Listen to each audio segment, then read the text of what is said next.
And joining me now, right here on Gators Breakdown, Jake Weinstock, editor-in-chief at Fear the Wave Collective and co-host of the Wavecast, covering the Tulane school, where, of course, Jon Sumrall comes from. And let's get to know a little bit more about Jon Sumrall. Jake, hey, I cannot thank you enough. First of all, just kind of short notice and agreeing to come on Gators Breakdown right here and letting us know more about Jon Sumrall. Happy to do it, man. Love Coach Summerall. Really thankful for his 2 years. So, seen a lot of negative stuff out there on X from fans of your school, and I'm happy to correct any misconceptions that may be out there as best I possibly can. Well, it's funny how it turns out and kind of the nature of everything. Like, of course, Florida's in the Lane Kiffin sweepstakes, and he's target number one, and it doesn't work out. And in some ways, it looks like settling for the next candidate, and it's Jon Sumrall. But then you and I were talking about before we recorded, hey, yeah, there was a press conference, an opening press conference, and seemed to sway a little bit of Gator Nation when he was up there and discussing in front of the microphone his first time, kind of just being able to tell Gator Nation, hey, this is who I am, and this is what we're going to do. So certainly a check mark in the early stages of Jon Sumrall and trying to win over Gator Nation a little bit. Yeah, I mean, I would say if you're a Florida fan and you have had a negative reaction to Jon Sumrall's hire, the rumors that he was going to be on your short list of candidates or that he was going to be hired, and you were swayed by Monday's press conference, I mean, I have to ask, like, did you know anything about him prior to Monday? Because what you saw for 50 minutes on Monday is exactly who the guy is, especially, the second half of his appearance where he's just taking questions. There is no prepared script. There's no prepared speech or anything like that. He is the most authentic person I think you are ever going to meet in college athletics. And we've all heard the stories of coaches who leave a program, and I can't remember if it was Tuberville at some point, where he's at dinner and gets up from the table to take a phone call, and it's whatever school that he left to next, and he never even comes back to the table. Or, there's stories out there about Brian Kelly like that when he left Notre Dame. I mean, this Summerall is the most real, authentic, empathetic man, head coach that's out there that I've ever heard of. I mean, when he was hired at Tulane 2 years ago, he was hired on a Friday, 4 days into or 5 days into the transfer portal being open. And he was frankly not willing to come down to New Orleans until Sunday afternoon ahead of a Monday press conference, because he really felt like he needed 2 days to say goodbye to the relation to people there, players, parents of players, people close to the program, people connected with the university. In their season, they were going to a bowl game, but they'd already played their conference championship game. They had already won their conference championship game. And that's just who the guy is. None of that, I can assure you, Gator Nation, none of that is an act. None of it is forced. That's just who the man is. And I'll try not to be super long-winded here, but my favorite Jon Sumrall story personally is last season in 2024. We had a road game at North Texas, funny enough, who were playing this Friday night in the conference championship game for a chance to go to the playoff, I might add, in Denton. And I was lucky enough to be on the plane with the team for the whole trip, the whole weekend. It was an 11 a.m. game, and, John, again, super inviting, super welcoming. I got to walk through. Well, for an 11 a.m. game, walk through at the hotels at 6 a.m. Breakfast buffet is served in the ballroom or the conference center at the hotel at 7. Team at 8, on the buses at 8:30 to the stadium by 8:45. So I went to the walkthrough. I went to go work out.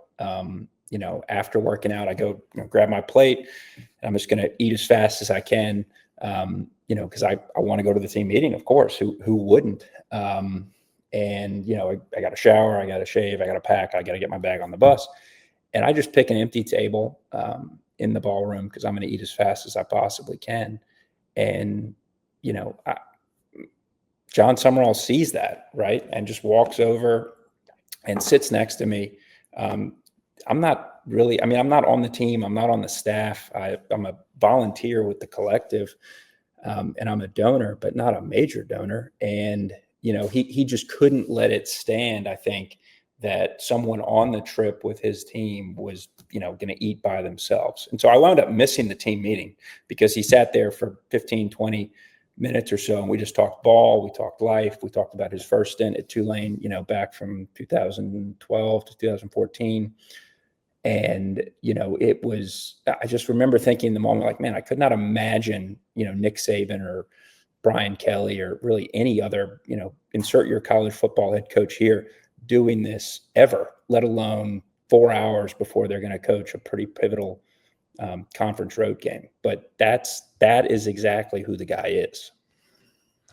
So I'll have to admit, 4 years ago, I did this with Billy Napier. And I wanted to get to know Billy Napier and reached out to Louisiana media. And, we got to know Billy Napier and everybody got hyped and all that. So, of course, there's now Jon Sumrall's the hire at Florida and the community. And, of course, the comparison of coming from a G5 or definitely not coming from the Sun Belt, coming from the AAC. And I don't know how well you know Billy Napier or the reputation of Billy Napier or anything, but just on the Jon Sumrall part, and maybe a lot of what you just said, but in the comparison of Billy Napier or even anybody else coming from the G5 and making the jump up to the SEC,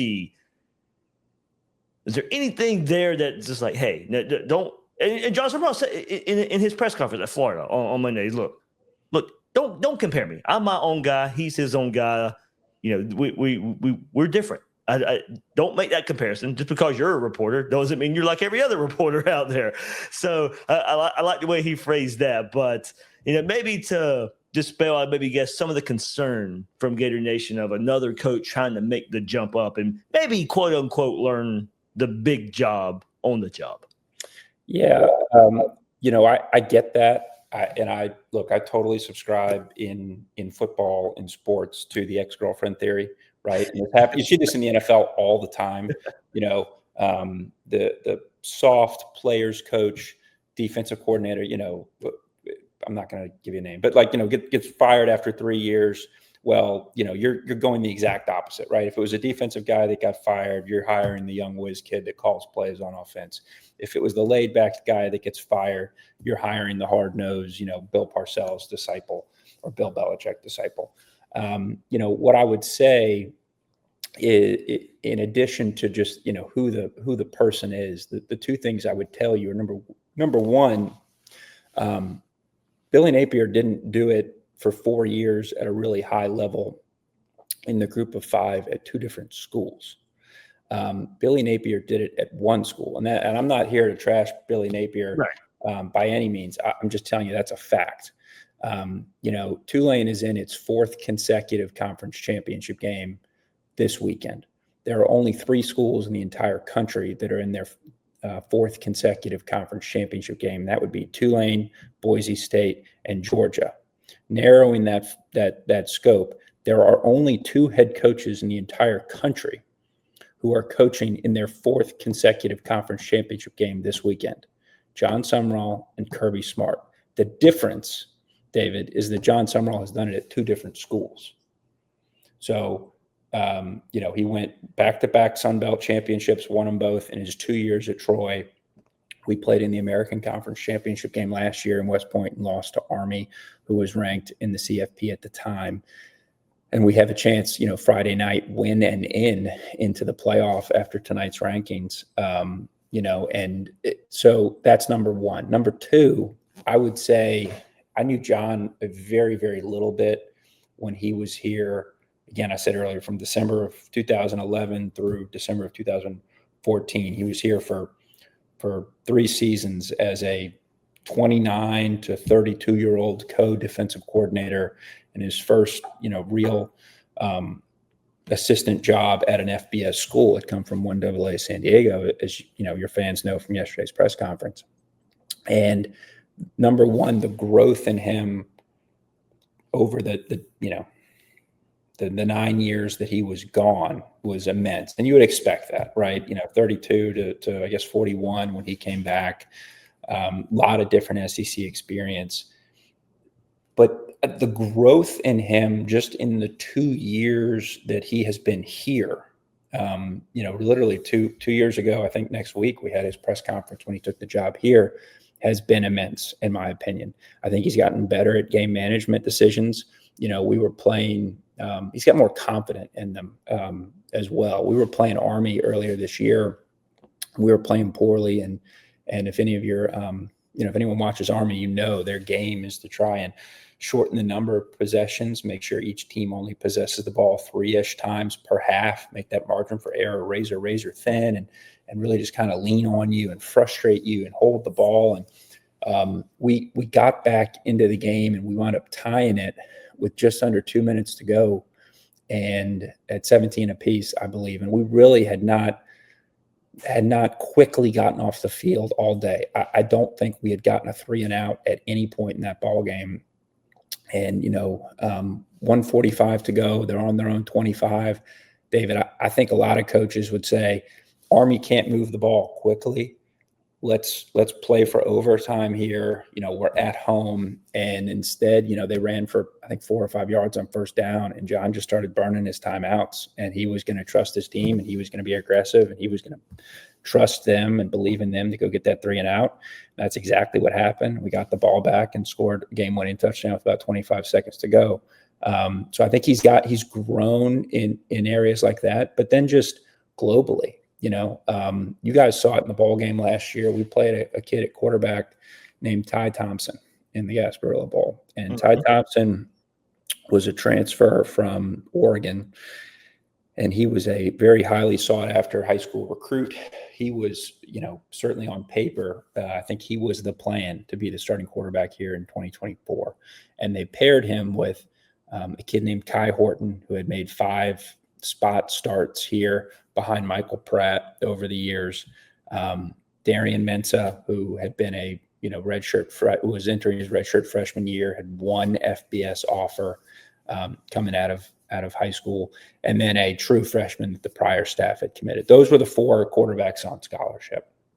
They very clearly missed on Ty Thompson, and we would not have won 9 games last year. I hate to tell Mr. Thompson, had he played every single game at quarterback. They absolutely fell into / developed Darian Mensah, and that wound up being a saving grace for the 2024 season. But he learned from that, right? He didn't go out this year. His staff didn't. They did not put all of their eggs into one quarterback basket, even with a pretty significant level of group of 5 resources, right? They took 3 kids in the December portal. They took TJ Finley. They took Caden Samanza from Ball State, Finley from Western Kentucky. And then they took Donovan Leary, who narrowly lost the starting quarterback job at Illinois before the 2024 season. Then in the spring portal, they added Brendan Sullivan from Iowa when Finley, had some issues and had to leave school. And then Jake Retzlaff became available after his issues at BYU, and then they added him too. And it just, again, it's one of those things where you see this all the time in college football these days, where a guy will, I've done it this way my whole career. We've won here. Well, man, I hate to tell you this, but times have changed. And, which brings me to my third and final point. Billy Napier may have had a ton of success at ULL, but he has not had, success as a head coach anywhere in the NIL era. I mean, period. Right. I mean, it is a different thing. Look at how Clemson has performed, outside of really kind of a pop-up season last year in this era. It's just different. And Jon has embraced that. He's been at the forefront of that. So he's a guy that is adaptable. I promise you, he sounds like a linebacker from Alabama who played at Kentucky. I promise you, David, he is the smartest human being in any room that he is in. He is always the smartest guy in the room. He pretends not to be. That is the only thing about him that may be inauthentic, but I promise you he is the smartest person in any room. And I think it's probably says a ton about what he thinks of Florida and Florida's place in this era of college football, that he would leave Tulane for Florida. And,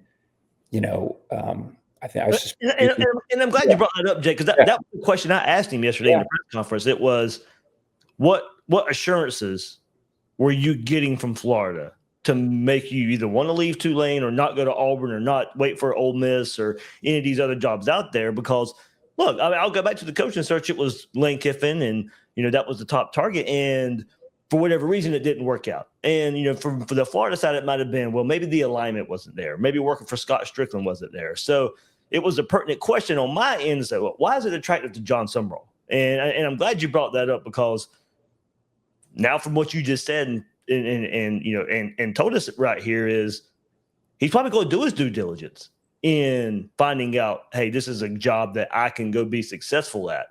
And so hearing what you just said, pairing it with what I asked him yesterday and how he answered it, was like, hey, I wanted to make sure we were getting alignment. And that's, what we really needed to hear after some rumors of how, the coaching search went. Hopefully everybody's, telling the truth there. But from your reputation of Jon Sumrall there, it certainly seems like, hey, he gets it. And he's going to be asking the right questions that Florida is moving in the direction they need to move in. I can promise you, I can bet you my next 50 paychecks that Jon Sumrall would not have taken this job if he did not believe that in 2026, 2027, in the late 2020s, you can still win a national championship at Florida, period. I think there are some coaches out there, and it's all about, the paycheck and the size of the chair, right? Like, of the pecking order of the conferences, which one is the logo that's on the sleeve of my, right? And I can tell you that when he was the head coach at Troy, right, and making $1 million, if he really wanted to be the head coach at Mississippi State, SEC school, and quadruple his salary, or wanted to be the head coach at Duke, quadruple his salary, he would have. He could have. Instead, he chose to make less money to come to Tulane at a place where he knew he could be successful, because he looked around and he saw the resources that we had. And I'm so thankful for that, because him choosing us validated that we were not a pop-up school, right? The Willie Fritz thing was not a flash in the pan, that we were capable of sustained success. And this is a guy, I said, he's the smartest guy in any room he's in. He sees the college football landscape incredibly well. So it validated, hopes I had about where we were as a program 2 years ago, that he picked us.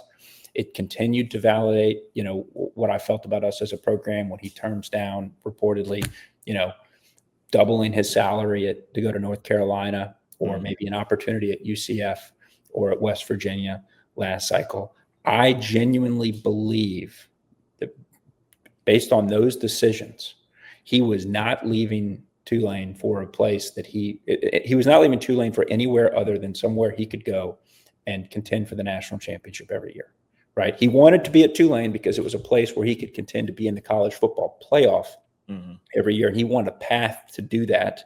And the 12-team format with the 5 auto bids gave him a path to do that.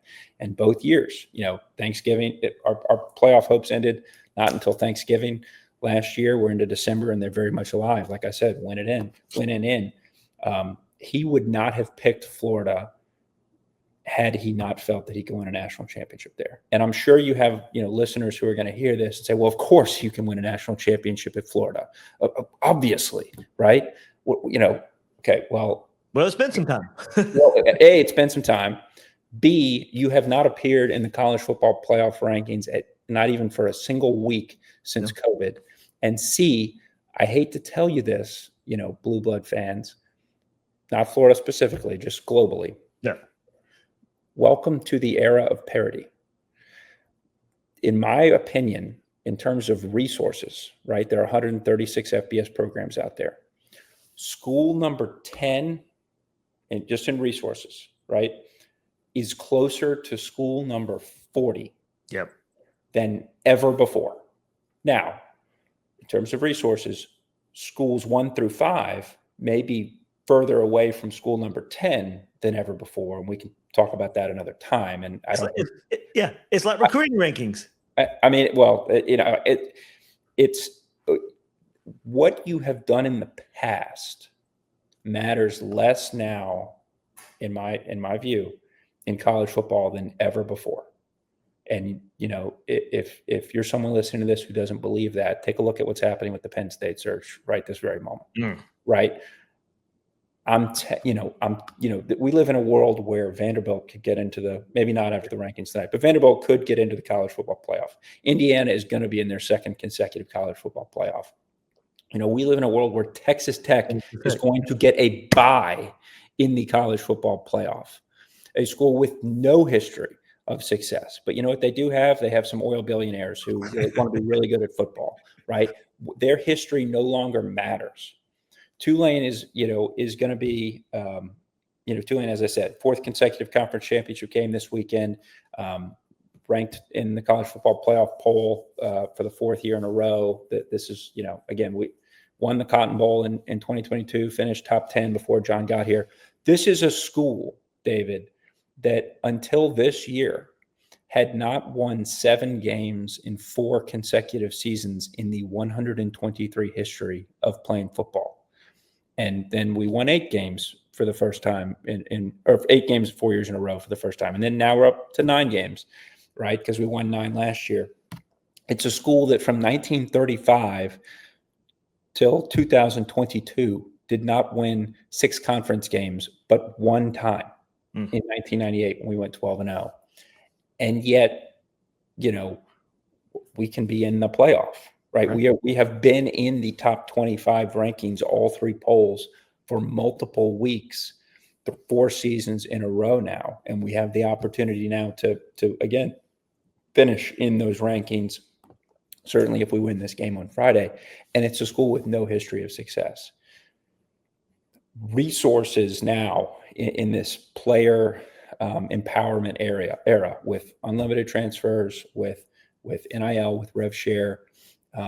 That is the name of the game. And I'm telling you, I would not, be so bold as to have this try to have this conversation with John, but I'm just telling you that by virtue of him strongly considering and taking your job, that should tell you what he thinks about the resources you have. He's not just taking your job because you're an SEC school and you can pay him $7.5 million.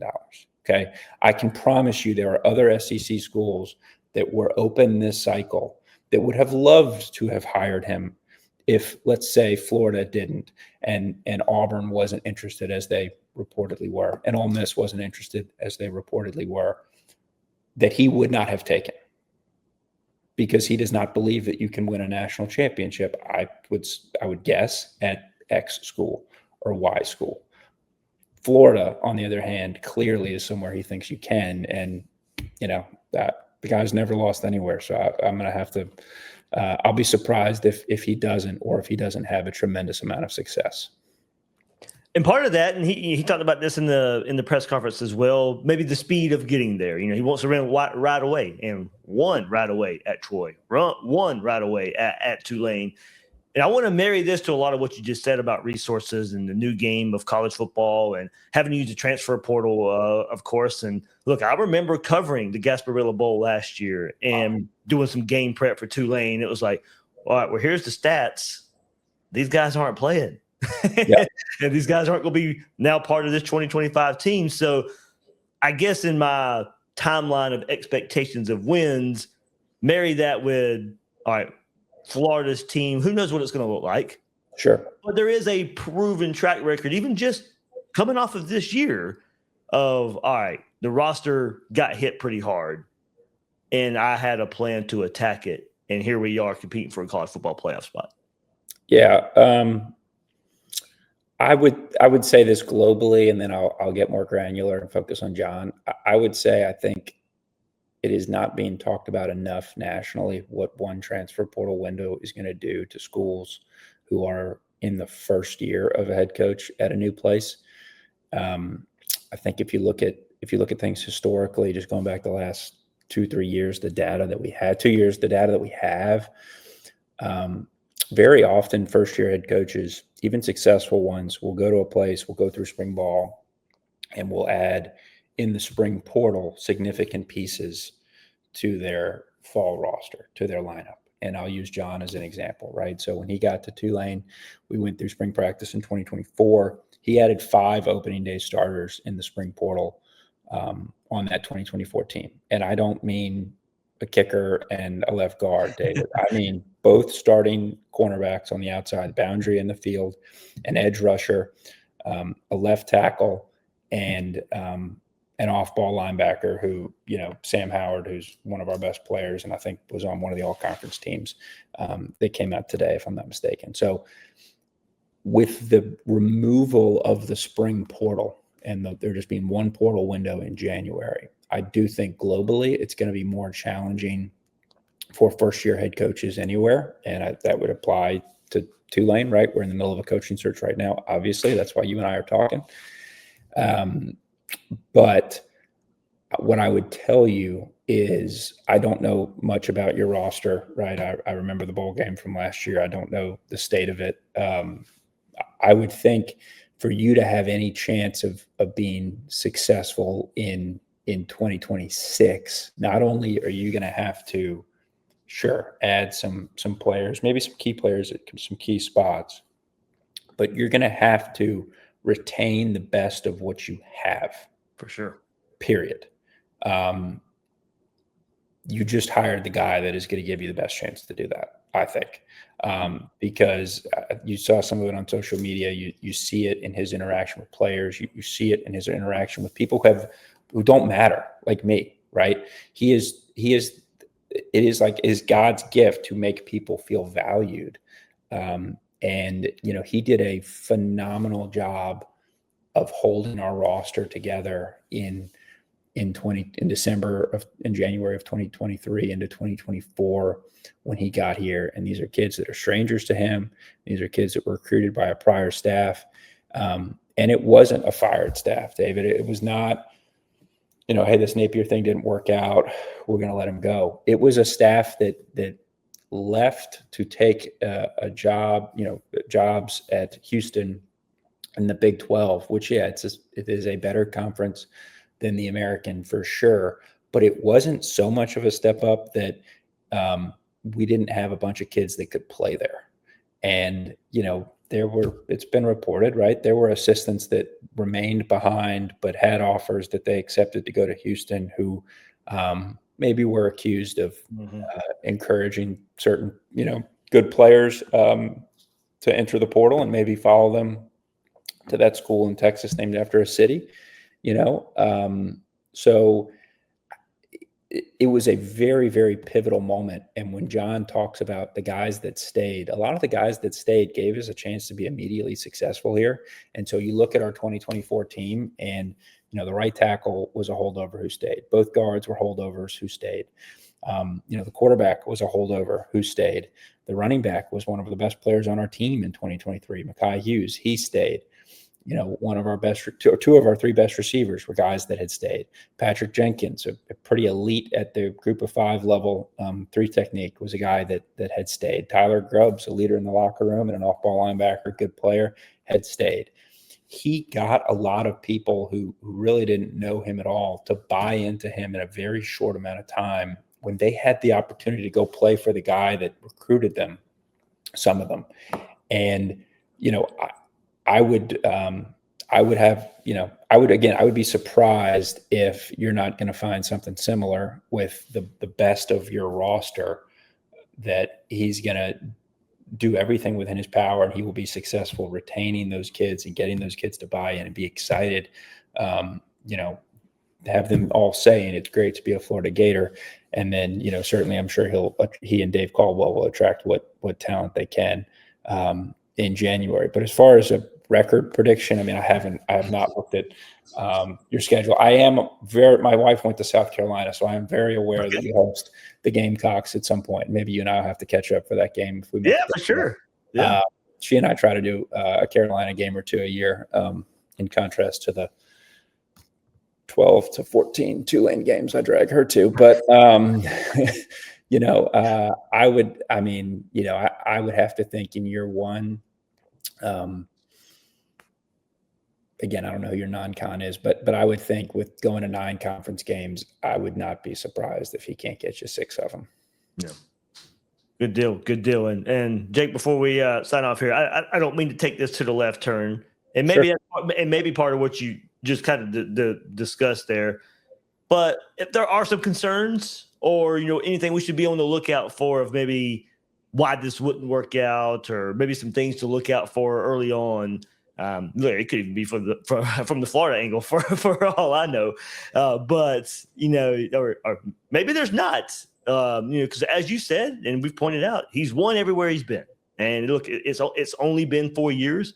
I think we all know that. So it's still in the, early stages of his coaching tenure, but and maybe concerns isn't the right word, but I guess if it doesn't work out in the long run or anything short term, anything we should be on the lookout for. It's really hard to answer that without seeing what type of staff he's going to put together, right? Who he's going to bring. I saw the reports today about defensive coordinator. I think that's an excellent hire. I think Greg Gasparotto here, who's been with him for 3 seasons now as his DC at 2 stops, has done a great job. But I think that clearly is an indication that he's not just going to migrate his entire staff, which doesn't always work, right? I mean, I don't know what Napier did when he got there, but that's what he did. Mostly. That's what he did. Okay. So I can tell you that, we were talking about Georgia Southern before we came on. When Willie Fritz came here, that's exactly what he did. And eventually he realized that, he needed different voices in the rooms, so to speak. And it's not anything against the guys that he had, but, he wound up replacing the offensive coordinator that had been with him for a decade with a guy named Will Hall, who's back on our staff now. And, is a really, really strong football mind, good leader of men. I would say, without knowing how his staff is going to shake out, that's tough to answer. He certainly needs to get the offensive coordinator position right, because Jon, for all his talents, is not an offensive play caller. He's not going to pretend to be. So that would be number one. And then number two, his 2 teams here were different from his 2 teams at Troy in one pretty interesting area. And that is, and I don't know if it's fluky or not, but just penalties. We have been one of the 2 most penalized teams in the country the last 2 years. And I don't mean top 5, but certainly I think I should have looked it up before I came on here, but I'd say top 30 or top 40. Enough to notice. Yeah, enough to notice, right? And exactly, enough to notice. So, that is certainly something where his teams could improve, or hopefully we don't have 10 penalties on Friday night. But, which, as long as you tell us there's not double numbers of the same number on the field, no, none of that. Absolutely not. A lot of 12 players instead of 11 on the field, or stuff like that. We're probably okay with none of that. Your football penalties after what we've just seen. Yeah, no. I mean, it's hard to nitpick too much. When the guy went 9-3 in the regular season last year, the 3 losses were to Kansas State, who was ranked inside the top 15 at the time, in a game that arguably got stolen from us by a Big 12 officiating crew. Oklahoma in Norman, who was ranked inside the top 15 at the time. Memphis, who won 10 or 11 games last year. Those are the 3 regular season losses. You lose to a ranked team in the conference championship. Of course, we had, obviously, with our opt-outs and our quarterback situation, we had 0 chance to beat you in the Gasparilla Bowl, 0. And yet that was a competitive game through 3 quarters. It was 9-0, I think, at one point. And I remember thinking, God, if we had, if we just had our quarterback, and his head was on straight, this might be a nail biter for everybody. And then, this year he beats 2 Power 4 opponents. I don't know how many wins over Power 4 opponents Florida has.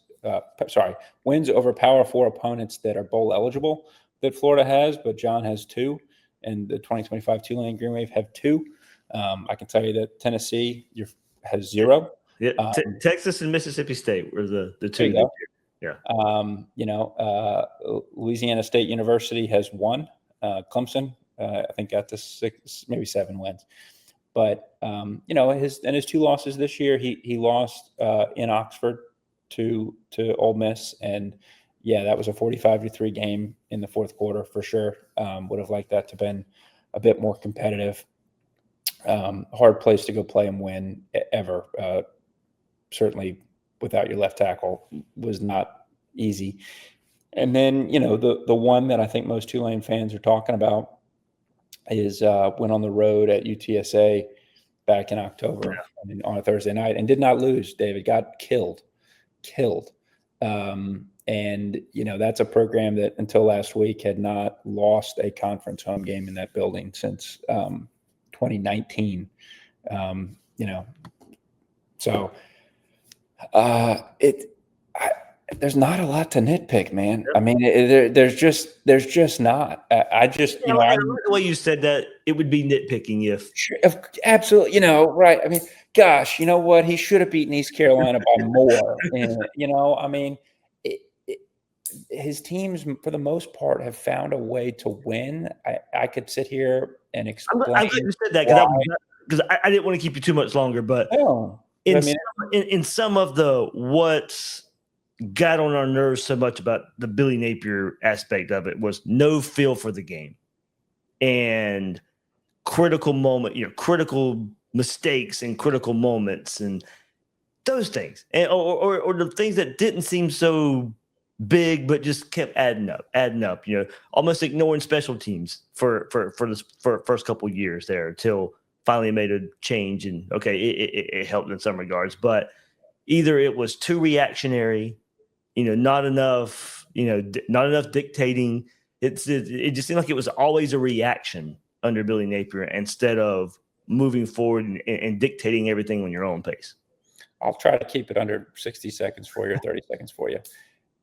I think he is improving in the in-game stuff. I really believe that. Where I think he is excellent in that area is, you mentioned feel for the game. He's going to have a great feel for his team. So if his team he feels is primed to convert a 4th and 3 on year 11, the fourth down decision bot may say kick it. He may go for it, right? He is going to be aggressive. He is going to lean into his players. And so when he says he wants to build a player-driven program, that does not just apply to how he treats people in the meeting rooms or what happens when you pass someone in the hallway or who gets a C on their chest or anything like that, right? He is going to be really in tune with how his team is operating and how his team is functioning at any given moment and on any given day, at any given time during a game. So, I mentioned the 4th down stop or the 3 and out he got against Army.